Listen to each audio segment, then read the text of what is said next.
Привет, ребят. Я думаю, каждый из вас уже замечал, что в игре ничего не меняется. Все становится только хуже. Каждая обнова убивает игру.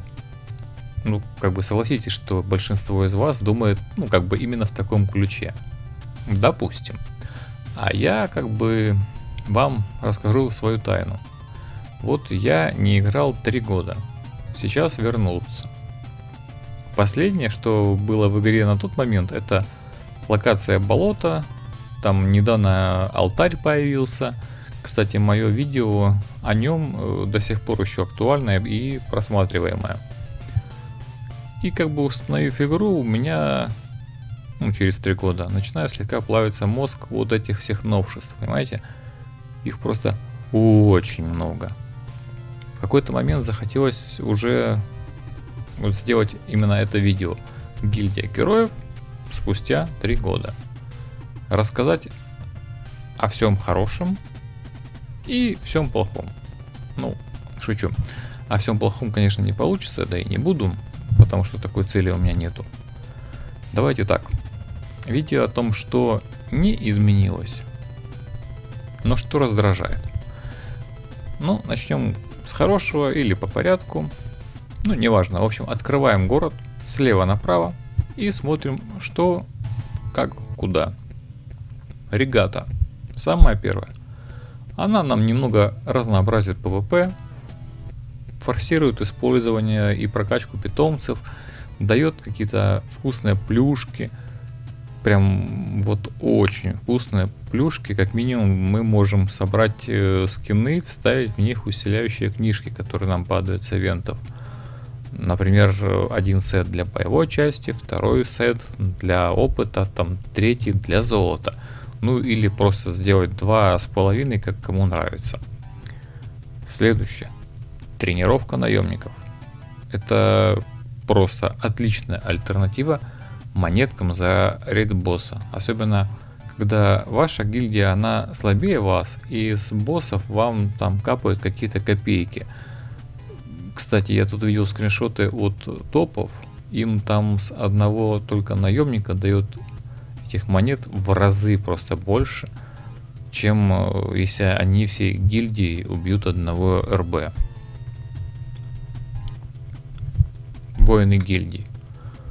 Вот это действительно нововведение. Это уже какое-то не тупое битье мобов на арене или регате. Это уже довольно вариативная вещь. Причем даже войны, они, понимаете, они у всех разные. Например, кто-то из вас, не знаю, кидает полчаса наемников и считает, что это война, да? А кто-то сражается в настоящем онлайне, когда в Дискорде сидит 20 игроков с одной гильдии, в другом Дискорде сидит 20 игроков с другой гильдии. И вот это месиво такое стенка на стенку в реальном времени, когда каждая секунда битвы имеет просто огромнейший вес. А слово командная игра, оно приобретает просто другой смысл. Тут же в магазине этих гильдий можно купить другое новшество. Знамена. Если вам, допустим, разные дополнительные ключи, сундуки не интересны, то знамя на удешевление скиллов, шмоток, как по золоту, так по сырью, оценит просто, думаю, каждый из вас. Это просто бомба, понимаете? Когда у тебя ап шмотки стоит как космос в сырье, а со знаменем оно становится как минимум на полцены меньше. И причем в ивентах вы это знамя получаете почти стабильно. Конечно, исключение составляет текущий ивент в летние испытания, но до этого серия испытаний, там просто вот это знамя по каждые 3 дня по КД. Дальше. Магазин гильдии за жетоны РБ. Раньше его ассортимент, знаете, был привязан к уровню гильдии. То есть можно было удобно попроситься в какую-то топ-гильдию, прокрутить за алмазы ассортимент для шмоток, купить себе что нужно и выйти в топ-шмоте и прокачивать его. Но отчасти как бы это и было проблемой, что люди просто, понимаете, они бегали туда-сюда из этих шмоток и, ну, не знаю. Конечно, я не буду утверждать, что это очень такая крутая правка, но плохой бы как бы тоже ее бы не отнес. Дальше у нас идет старичок-мановичок. Он остался тем же, ни хорошим, ни плохим. А вот к медитирующему старцу у меня как бы были претензии года 3 назад, так они и остались. Я как-то даже видео просил, говорю, ну вы видите, вы у рун как-то сколько у них звезд закрашено. Это вот бесконечное прощелкивание по всем рунам, чтобы узнать, какую я сейчас руну качал. Это просто... Ладно, дальше у нас идет старичок со скиллами. Я лично был приятно удивлен, что этим скиллам можно добавлять звездочку. Официально, без чатов, регистрации, смс. Правда, с новым ивентом это не сильно стало актуальным и прикольным, когда тебе начали выдавать скиллы 5-звездочные. Но тем не менее. Плюс этот дедуля научился у скиллов делать 6-ю звезду. Конечно, пока переливания скиллов нет, но это так. Больше замануха для топов, пока эти скиллы выдавали. Может быть, даже будут еще выдавать. Никто не знает, что будет дальше эвента летнего испытания. Рядовые игроки, если не ленятся или не висят на каком-то уровне, они просто быстро летят по уровням, и этот скилл он часто становится быстро неактуальным. Кстати, о прокачке. Открываем кузнеца. Тут нас встречает довольно много таких приятностей. Не хватает только, знаете, реролла доп. Модификаторов у вещей, когда там выпадают странные модификаторы и хочется что-то другое. Ну ладно, по порядку. Что мы имеем у кузнеца? Мы можем добавить звезду шмоткам. Этого, соответственно, тоже не было. Мы можем возвысить до 6-й звезды, имея такую же 5-звездочную вещь. Не было. И самое крутое. Вы можете перекинуть текущий прогресс вещь из сета на поколение там или 2 выше. Понимаете? Последние 2 правки это просто та причина, из-за чего когда-то я ушел из игры. Мне надоело выкачивать сет и просто с каждым обновлением его выбрасывать и качать с самого начала. Это безумно бесило. Почему во многих играх я просто выбиваю дропом какую-нибудь шмотку, одеваю ее и все, я сразу крутой. А тут,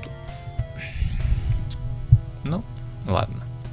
В общем, даже учитывая, что это стоит некоторых ресурсов, возможность все-таки есть, и она хорошая. Хотя бы оружие можно перелить спокойно, и уже проще немножко будет. В конце города у нас стоит владелец питомцев. Тут тоже такая, знаете, ситуация неоднозначная, хотя я на арене вижу много людей с питомцами в команде. И порой они действительно представляют какую-то серьезную угрозу. Особенно если владелец заморочился с помощью наемных каких-то игроков, выбил себе шмотку на поколение там 2 выше, чем мог бы сам выбить. И причем, говорят, это работает даже на топ уровнях, наем питомца к себе в команду.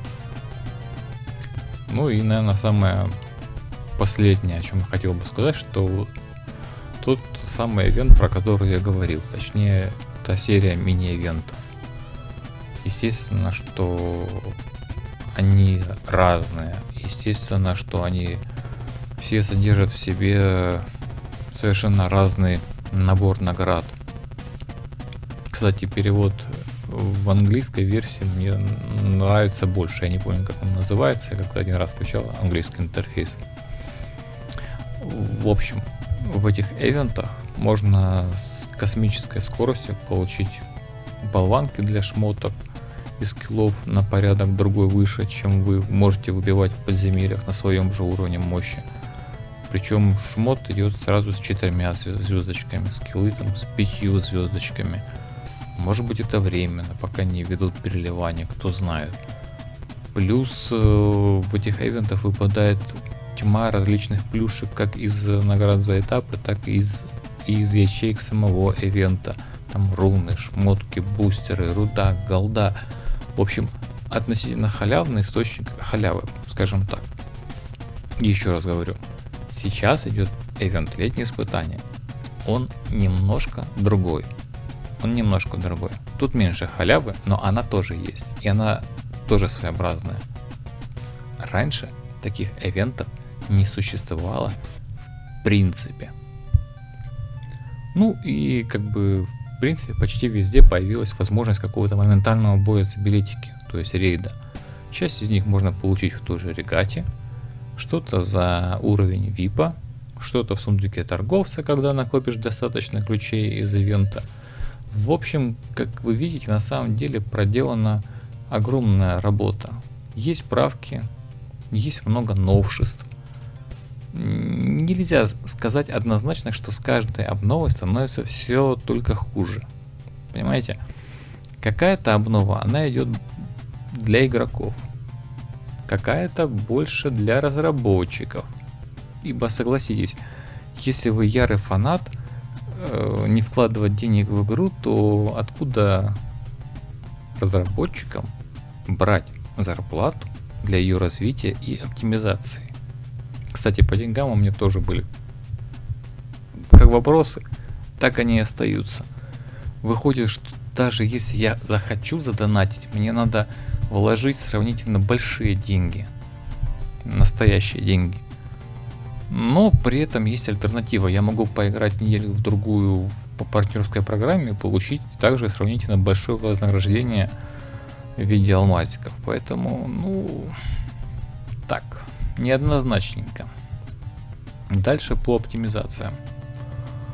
Вот тут все как было плохо, так и осталось.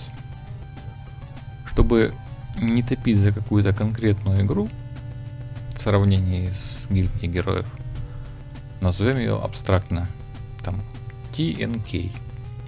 Она там какая-нибудь там вся трехмерная, красивая, онлайновая и загружается просто ощутимо быстрее гильдии.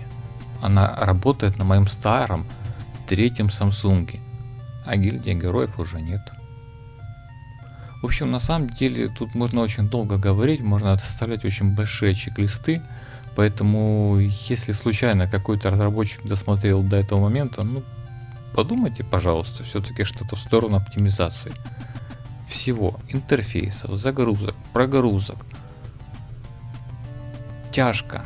Даже на топ-девайсе со Snapdragon 860 она подтормаживает.